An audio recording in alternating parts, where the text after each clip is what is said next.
Assalamualaikum warahmatullahi wabarakatuh. Yang terhormat Bapak Khairul Munif selaku dosen pengampu mata kuliah Fatwa dan Jurisprudensi Hukum Keluarga. Di sini saya Imro'atus Suprafia dengan NIM 2130104 dari kelompok 6 akan mereview tugas tentang gugatan harta bersama dengan putusan tidak 50-50 dari kelompok 11. Jadi, harta gonogini bisa disebut sebagai harta bersama dalam arti hukum. Harta gonogini adalah harta bersama termasuk harta gerak seperti mobil dan lain sebagainya yang dimiliki selama perkawinan, dan harta tidak termasuk harta bersama adalah harta warisan, hadiah, dan hibah. Dalam Islam, konsep harta bersama lebih sering dibandingkan dengan konsep syirka dan mufawadoh, di mana artinya adalah perkongsian tenaga dan perkongsian tak terbatas. Hukum Islam menyatakan bahwa harta yang diperoleh suami selama perkawinan adalah haknya, dan istri hanya berhak atas nafkah yang dibayar oleh suaminya. Akan tetapi, tidak ada ketentuan yang tegas baik dalam Al-Quran maupun hadis yang menyatakan bahwa harta yang diperoleh oleh suami selama perkawinan adalah miliknya sepenuhnya, dan istri hanya dibatasi pada nafkah yang diberikan oleh suaminya. Dasar hukum tentang harta gonogini dapat ditelusuri melalui undang-undang dan peraturan sebagai berikut.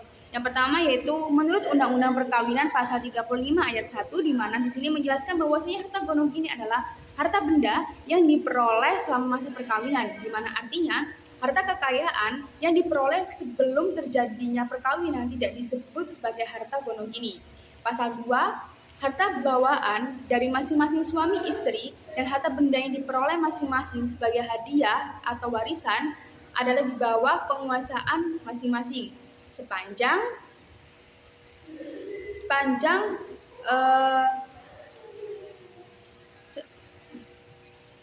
para pihak tidak menentukan lain.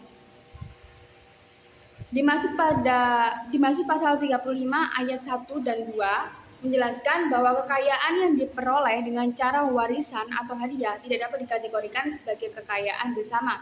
Hal ini sejalan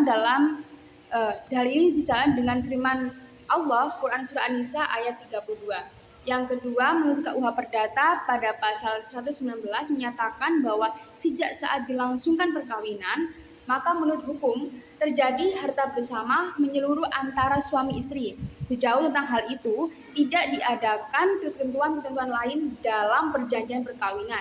Harta bersama itu selama perkawinan berjalan tidak boleh ditiadakan atau diubah dengan suatu persetujuan antara suami istri.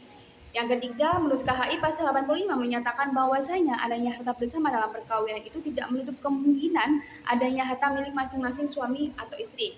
Pasal ini sudah menyebutkan adanya harta gonogini dalam perkawinan. Dengan kata lain, KHI mendukung adanya persatuan harta dalam perkawinan atau gonogini meskipun sudah bersatu. Tidak menutup kemungkinan adanya sejumlah harta milik masing-masing pasangan baik suami maupun istri.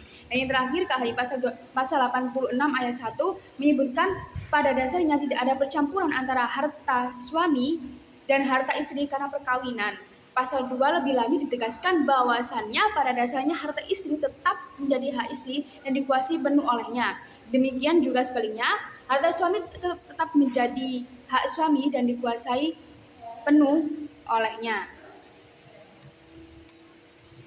Berdasarkan kompilasi hukum Islam, harta perkawinan diatur dalam pasal 85 sampai 97 buku 1, di mana di sini rumusan masalah atau rumusan pasal 85 sampai 97 KHI disetujui oleh para ahli hukum Islam Indonesia untuk menjadikan sirka abdan sebagai dasar rumusan peraturan harta bersama atau harta gonogini.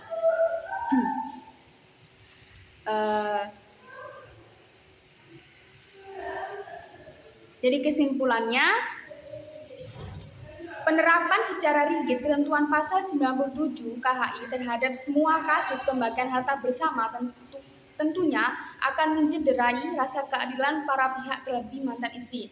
Ketentuan pembagian harta bersama secara 50-50 sebagaimana tertuang dalam pasal 97 KHI adalah dalam rangka mengatur atau regelen, bukan bersifat maksa atau bimbingan. Mengatur pembagian posisi secara berimbang sebagaimana maksud pasal tersebut dapat diterapkan dalam kondisi normal manakala suami istri melakukan perannya masing-masing secara berimbang dan proporsional serta tidak serta tidak dipengaruhi oleh faktor pengubah hukum yang dapat mengurangi bagian dari harta bersama. Sekian, terima kasih. Kurang lebihnya mohon maaf. Wassalamualaikum warahmatullahi wabarakatuh.